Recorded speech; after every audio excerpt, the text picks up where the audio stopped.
Факт е, че Владимир Путин е брутален диктатор. Русия започна тази война. И целият претекст за онази среща вчера беше опит да се пренапише историята, за да се сключи сделка с Путин. Това предава Украйна на Путин.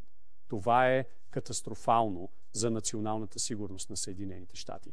Това означава, че Китай ще настъпи. Путин може да не спре. Америка може да бъде във война с ядрена сила. И за какво? За какво?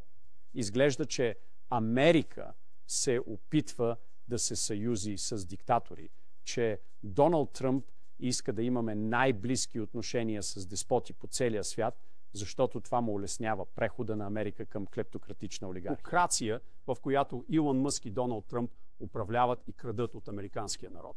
Ако бяхме съюзени с демокрации, това щеше да е по-трудно. Но ако най-близкият партньор на Съединените щати е Русия, тогава за Доналд Тръмп, Илон и техните милиардери приятели става много по-лесно да крадат от американския народ, да крадат нашите данни, да крадат нашата Medicare, да крадат нашата Medicaid, за да се обогатяват.